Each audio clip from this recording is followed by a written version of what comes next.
नमस्कार, आप देख रहे हैं गुड न्यूज टुडे। मैं हूं अनंत भट्ट। शाम के 7 बज चुके हैं। 7 सवाल लेकर हम फिर से हाजिर हैं। देश की आजादी की 75वीं वर्षगांठ के मौके पर आज लाल किले की प्राचीर से प्रधानमंत्री नरेंद्र मोदी ने 9वीं बार तिरंगा फहराया। इस मौके पर पीएम मोदी ने देशवासियों के सामने उम्मीदों और संकल्पों के साथ साथ अपनी चिंताओं को भी साझा किया।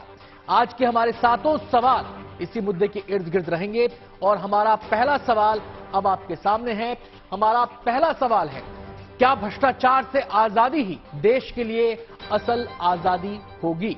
आज पीएम ने अपने भाषण में देश में फैले भ्रष्टाचार के वक्त का जिक्र किया। पीएम ने करप्शन को देश के लिए खतरनाक बताते हुए इससे निस्तनाबूद करने के लिए युवा पीढ़ी से आगे आने की अपील की।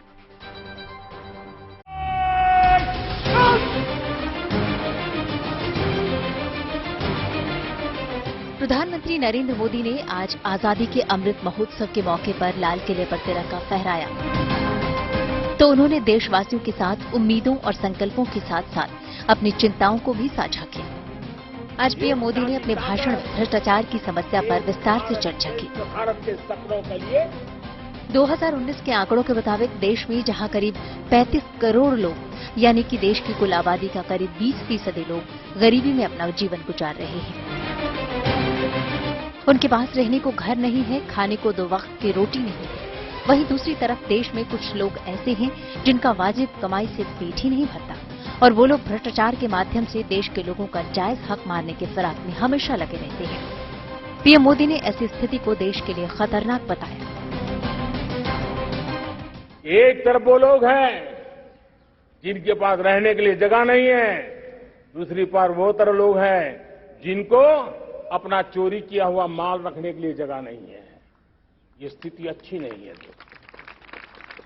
और इसलिए हमें भ्रष्टाचार के खिलाफ पूरी ताकत से लड़ना है।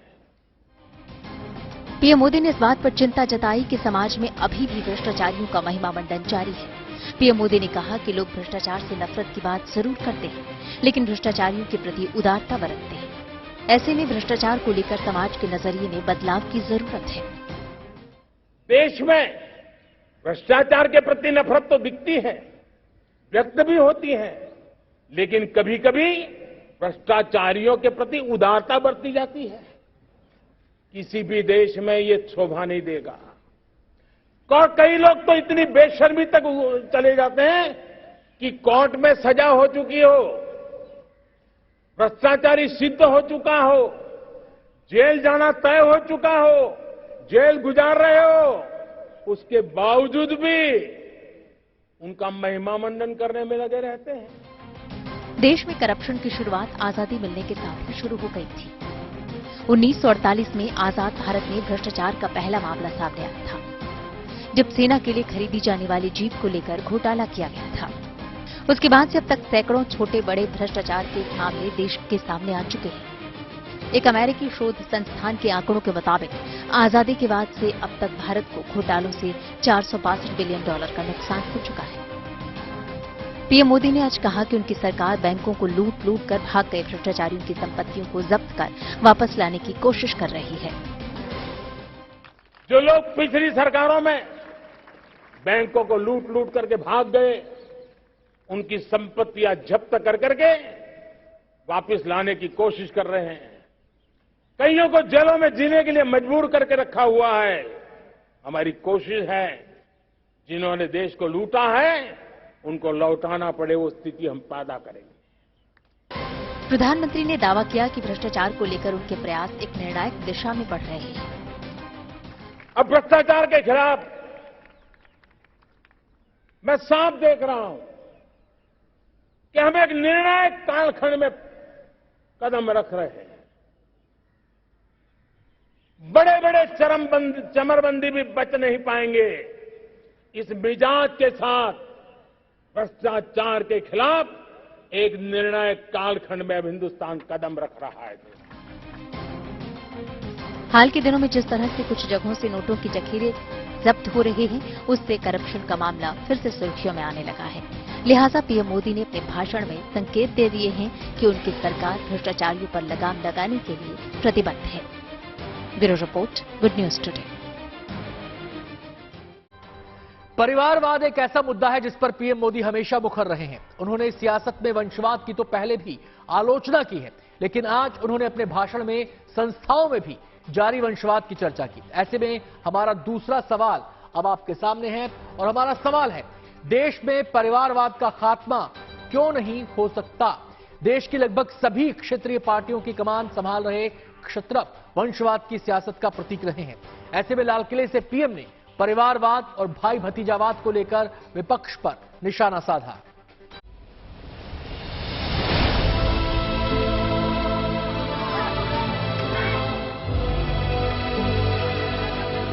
परिवारवाद एक ऐसा मुद्दा है जिस पर प्रधानमंत्री नरेंद्र मोदी हमेशा से मुखर रहे हैं। उन्होंने परिवारवाद की पोषक पार्टियों पर निशाना साधने में कभी कोई कोर कसर नहीं छोड़ी। आज भी उन्होंने जब लाल किले की प्राचीर से देशवासियों को संबोधित किया तो उन्होंने भाई भतीजावाद का जिक्र किया। आज पीएम मोदी ने सियासत में परिवारवाद के अलावा अन्य संस्थानों में भी भाई भतीजावाद पर निशाना साधा। पीएम मोदी ने कहा कि देश की दूसरी संस्थाओं में भी परिवारवाद का पोषण हो रहा है, जिससे टैलेंट को नुकसान पहुंच रहा है। परिवारवाद हमारी अनेक संस्थाओं को अपने में लपेटे हुए है और इसके कारण मेरे देश की टैलेंट को नुकसान होता है, मेरे देश के सामर्थ्य को नुकसान होता है। देश में कई राज्य हैं जहां क्षेत्रीय दल राज्य की सियासत की दिशा निर्धारित करने में अहम भूमिका निभाते हैं, लेकिन इन दलों में से अधिकतर पार्टियां ऐसी हैं जो परिवारवाद का प्रतिनिधित्व करती हैं। पीएम मोदी ने आज अपने भाषण में इन दलों पर जोरदार हमला किया और परिवारवादी मानसिकता से मुक्ति दिलाने के लिए युवाओं से आगे आने की अपील की। आइए हिंदुस्तान के राजनीति के शुद्धिकरण के लिए भी, हिंदुस्तान की सभी संस्थाओं के शुद्धिकरण के लिए भी हमें देश को इस परिवारवादी मानसिकता से मुक्ति दिला करके योग्यता के आधार पर देश को आगे ले जाने की ओर बढ़ना होगा। परिवारवादी सियासत को लेकर हमेशा निशाने पर रहने वाले विपक्षी दलों ने पीएम मोदी के परिवारवाद वाले बयान पर पलटवार किया। कांग्रेस ने कहा कि देश में बेरोजगारी और महंगाई पर चर्चा करने के बजाय पीएम मोदी परिवारवाद पर चर्चा करके लोगों को बरगला रहे हैं। आज लोगों को रोजगार मिलने की चिंता सबसे ज्यादा है। आज लोगों को बेरोजगारी मार रही है। इन चीजों पर नहीं बोलकर परिवारवाद पर बोल रहे हैं, जिससे आप अंदाजा लगा सकें कि प्रधानमंत्री को आइसोलेट किया गया है, वो लोगों के विचारों से अवगत नहीं है। अब ऐसा लगता है कि लाल किले से देश के विकास की जो बात होनी चाहिए, शायद विकास को बिल्कुल भूल चुके हैं और वहां पर भी शायद राजनीति चल रही है। क्षेत्रीय दलों ने भी पीएम के भाषण में परिवारवाद का जिक्र करने पर ऐतराज जताया। पर आप जो परिवारवाद की बात करते हैं, ये परिवार आप नॉर्थ इंडिया से देख लीजिए साउथ इंडिया तक, ये लोग अपने बलबूते पे जीत कर आए हैं। ये जनता का विश्वास जीत कर आए हैं। पार्लियामेंट हो, एमएलए हो, केंद्र सरकार में हो या राज्य सरकारों में उनका योगदान रहा हो। परिवारवाद एक ऐसा मुद्दा है जिस पर पीएम मोदी हमेशा विपक्षी दलों पर प्रहार करते हैं, जबकि विपक्षी दल इसे सियासत से जुड़ा मामला बताकर इसे खारिज कर देते हैं। Bureau report, good news today. आज पीएम ने जय जवान, जय किसान और जय विज्ञान के नारे में एक नया शब्द जोड़ दिया। उन्होंने इस नारे में जय अनुसंधान को जोड़ते हुए कहा कि अब देश में जय अनुसंधान जोड़ने का समय आ गया है। हमारा तीसरा सवाल इसी से जुड़ा है और हमारा सवाल है, अनुसंधान के क्षेत्र में हमारा देश आज कहां खड़ा है? देश विकास के नए पैमानों पर तो तेजी से तरक्की कर रहा है, लेकिन रिसर्च और डेवलपमेंट के क्षेत्र में उतनी प्रगति नहीं हो रही। इसके बारे में विस्तार से बता रहे हैं वरिष्ठ पत्रकार योगेश मिश्रा। 14 में जब नरेंद्र मोदी की सरकार आई तो उन्होंने ये लक्ष्य बनाया कि वे दुनिया में 5वें स्थान पर रिसर्च के मामले में पहुंचेंगे। हालांकि यह लक्ष्य उन्होंने 2019 में ही हासिल कर लिया और 2020 में यह लक्ष्य बनाया गया है कि 30 तक दुनिया में अनुसंधान के मामले में भारत तीसरे स्थान पर पहुंचेगा। अगर दूसरे और लक्ष्यों के हिसाब से देखा जाए तो निश्चित तौर से कुछ कुछ कमियां दिखती हैं।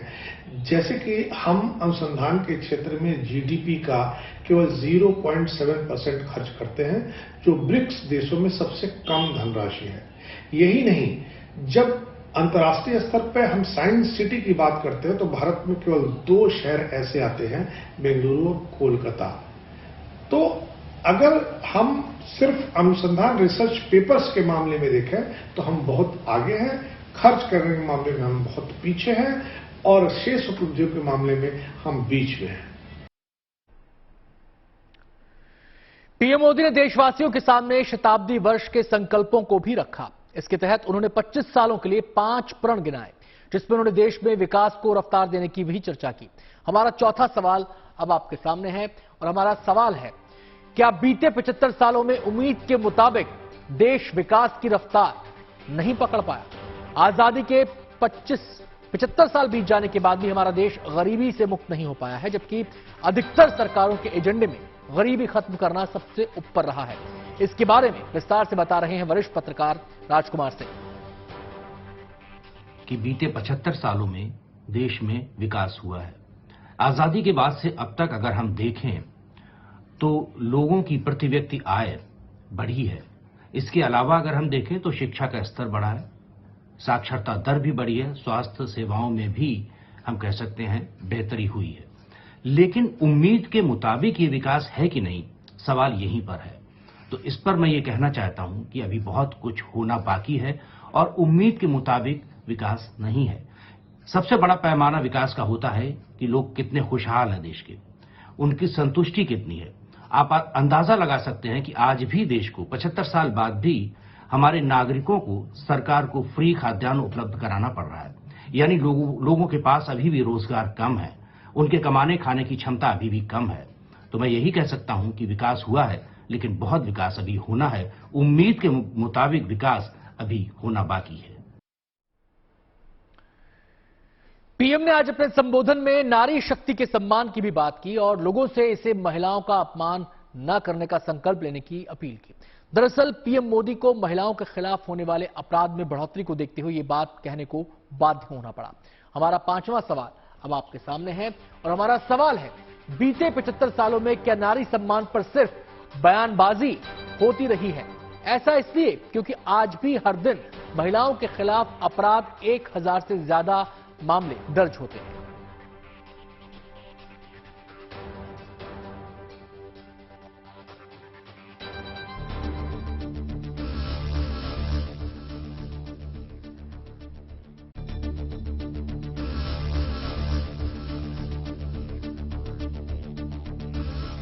मौका आजादी के 76वें स्वतंत्रता दिवस का था। पीएम मोदी ने आज लाल किले की प्राचीर से पिछले 75 सालों में बदली देश की दशा का बखान किया, आजादी दिलाने वाले नायकों को याद किया और आने वाले 25 सालों के लिए देश के सामने चुनौतियों और लक्ष्य का खाका भी खींचा। खास बात ये रही कि लाल किले की प्राचीर से पीएम ने देश के निर्माण में महिलाओं की भूमिका को पुरजोर तरीके से रखा। आपने देखा होगा, आज अदालत के अंदर देखिए, हमारी वकील के क्षेत्र में काम करने वाले हमारी नारी शक्ति किस ताकत के साथ नजर आ रही है। आप ग्रामीण क्षेत्र में जनप्रतिनिधि के रूप में देखिए, हमारी नारी शक्ति किस मिजाज से, समर्पित भाव से अपनी गांवों की समस्याओं को सुलझाने में लगी है। पीएम मोदी ने समाज के हर क्षेत्र में महिलाओं की बढ़ती भागीदारी को लेकर खुशी जताई। उन्होंने कहा कि चाहे लोगों की सुरक्षा की जिम्मेदारी हो, खेलकूद हो या फिर युद्ध का मैदान, भारत की नारी शक्ति एक नए सामर्थ्य और नए विश्वास के साथ आगे बढ़ रही है। भारत की 75 साल की जो यात्रा में जो योगदान है, उसमें अब कई गुना योगदान आने वाले 25 साल में मैं मेरी नारी शक्ति का देख रहा हूं, मेरी माताओं बहनों का, मेरी बेटियों का देख रहा हूं। और इसलिए ये सारे हिसाब किताब से ऊपर है, सारे आपके पैरामीटर से अतिरिक्त है। स्वतंत्रता दिवस के मौके पर लाल किले की प्राचीर से जहां एक और प्रधानमंत्री ने देश की तरक्की में महिलाओं की भूमिका को रेखांकित किया, तो वहीं दूसरी ओर उन्होंने महिला सम्मान की बात भी कही। उन्होंने देशवासियों को महिलाओं का अपमान न करने का संकल्प भी दिलवाया। स्वभाव से, संस्कार से, रोजमर्रा की जिंदगी में नारी को अपमानित करने वाली हर बात से मुक्ति का संकल्प ले सकते हैं। इस प्रकार से नहीं आजादी के वर्षगांठ पर लाल किले की प्राचीर से पीएम मोदी को देशवासियों को महिलाओं के प्रति सम्मान का भाव जगाने के लिए कहना पड़ा, क्योंकि देश में आज भी हर दिन महिलाओं के खिलाफ अपराध के 1000 से ज्यादा मामले दर्ज हो रहे हैं। हर दिन बलात्कार की 76 से ज्यादा घटनाएं होती हैं। हर दिन 300 से ज्यादा महिलाएं अपने पति या उसके रिश्तेदारों की हिंसा का सामना करती हैं। हर दिन 19 महिलाओं की मौत दहेज हिंसा से होती है। पीएम मोदी ने साफ तौर पर कहा कि आने वाले सालों में देश की तरक्की का जो खाका खींचा गया है, उसमें अगर नारी शक्ति की मेहनत व्यापक रूप से जुड़ जाएगी तो हमारे सपने और तेजस्वी होंगे। Bureau report, good news today. PM ने आज जो शताब्दी वर्ष के लिए 5 प्रण बताए हैं, उसमें उन्होंने मानसिक गुलामी से मुक्ति की भी चर्चा की। लिहाजा हमारा छठा सवाल अब आपके सामने है और हमारा सवाल है, क्या आजाद होकर भी हम मानसिक तौर पर गुलामी की बेड़ियों को तोड़ नहीं पाए हैं? इसके बारे में विस्तार से बता रहे हैं वरिष्ठ पत्रकार योगेश मिश्रा।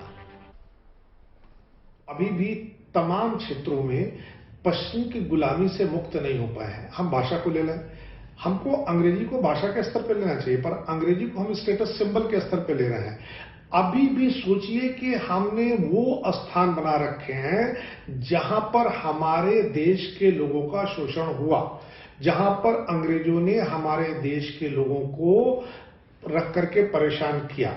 आप खुद सोचिए कि हम पश्चिम की सभ्यता, पश्चिम की कानून व्यवस्था, पश्चिम के शोध और पश्चिम से पढ़कर आए लोगों को तवज्जो देने में बिल्कुल पीछे नहीं होते हैं।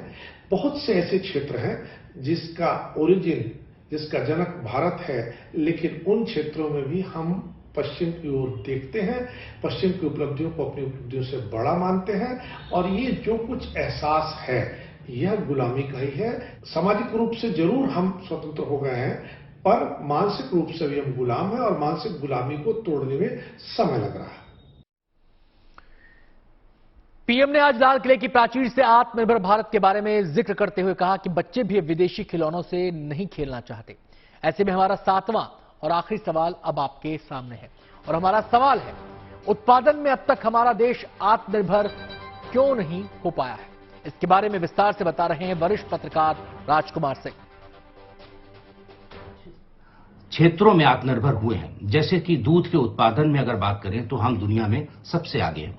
खाद्यान्न में भी हमारी आत्मनिर्भरता बढ़ी है, लेकिन बहुत सारे ऐसे क्षेत्र हैं जहां पर हम आत्मनिर्भर नहीं हैं, हमारा उत्पादन कम है। इनमें खासतौर से जो रक्षा का क्षेत्र है, मेडिकल यानी दवाइयों का जो क्षेत्र है वहां पर, इसके अलावा औद्योगिक उत्पादन में भी खासतौर से इलेक्ट्रॉनिक्स के क्षेत्र में हम अभी बहुत पीछे हैं। अगर हम देखें अपने पड़ोसी चीन को, तो वो इस पूरे मामले में आत्मनिर्भर हो चुका है और वहां पर उत्पादन जो है वो सरप्लस है, वो दूसरों को निर्यात करता है। तो भारत को अभी उत्पादन के क्षेत्र में आत्मनिर्भर होने के लिए बहुत कुछ करना है। कुछ सेक्टर में हम आत्मनिर्भर हो चुके हैं, हमारा उत्पादन बेहतर हो चुका है, लेकिन अभी भी बहुत क्षेत्रों में ये बाकी है। और जैसे कि इस सरकार ने कहा है कि आत्मनिर्भर अभियान चलाया जा रहा है, देश को आत्मनिर्भर बनाया जा रहा है, सभी राज्य भी इसमें मदद कर रहे हैं, तो उम्मीद करते हैं कि आने वाले समय में हम उत्पादन में भी आत्मनिर्भर हो सकते हैं। कार्यक्रम में इतना